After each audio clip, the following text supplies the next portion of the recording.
Hi friends, my name is Durga Prasad. నేను హైదరాబాద్ టూర్లో భాగంగా డే 2లో సాలార్జంగ్ మ్యూజియం దగ్గరకు రావడం జరిగింది. ఈ మ్యూజియం లోపల ఎట్లా ఉంటుంది, ఈ మ్యూజియం యొక్క డీటెయిల్స్ అన్నీ కూడా మీకు నేను 1 బై 1 ఇప్పుడు నేను ఎక్స్ప్లోర్ చేస్తాను. ఈ వీడియో మొత్తం చూసిన తర్వాత ఈ వీడియో కనుక మీకు నచ్చినట్లయితే లైక్ చేసి సబ్స్క్రైబ్ చేయండి. దీనివల్ల నేను ముందు మరిన్ని వీడియోలు చేయడానికి మీరు అవకాశం కల్పించిన వారు అవుతారు. ఇక లేట్ ఎందుకు, మన వీడియో స్టార్ట్ చేద్దాం పదండి.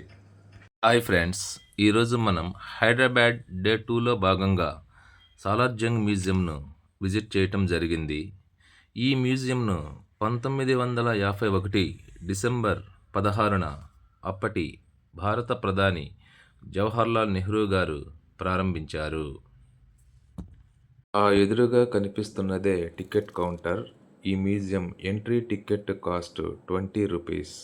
సాలార్జంగ్ అనేది 19వ శతాబ్దపు మధ్యకాలంలో హైదరాబాద్ నిజాం రాష్ట్ర ప్రధాని అయిన సర్ మీర్ తొలాబ్ అలీ ఖాన్కు ఇచ్చినటువంటి బిరుదు. మీర్ యూసఫ్ ఖాన్ అనగా సాలార్జంగ్ III అన్నమాట. అతని మరణానంతరం 1949లో ఈ వ్యక్తిగత కళాఖండాల సేకరణను ప్రారంభించారు. ఇప్పుడు మీరు చూస్తున్నవి ఆనాటి ఆ రాజులు వాడినటువంటి వెపన్స్ అన్నమాట.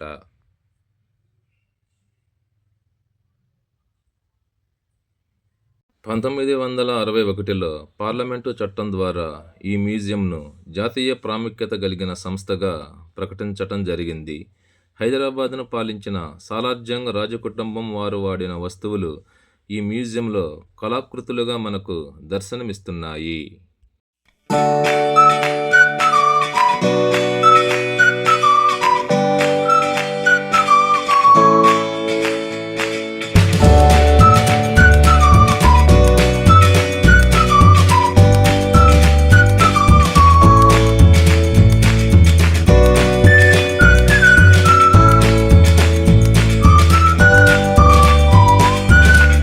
ఈ సాలార్జంగ్ మ్యూజియం హైదరాబాదులో మూసీ నదికి దక్షిణం వైపున కలదు.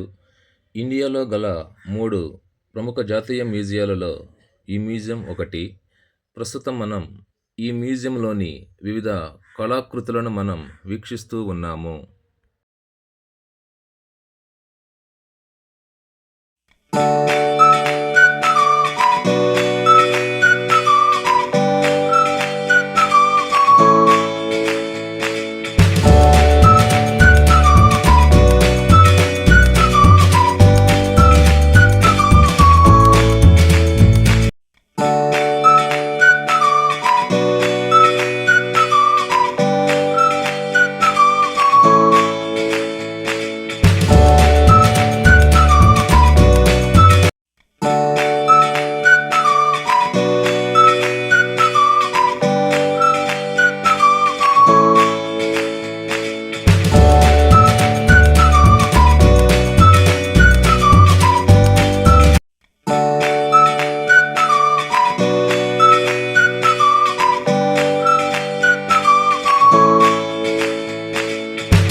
ఈ సాలార్జంగ్ మ్యూజియం విజిట్ చేయడానికి మాకు దాదాపు 3 అవర్స్ పైనే పట్టింది.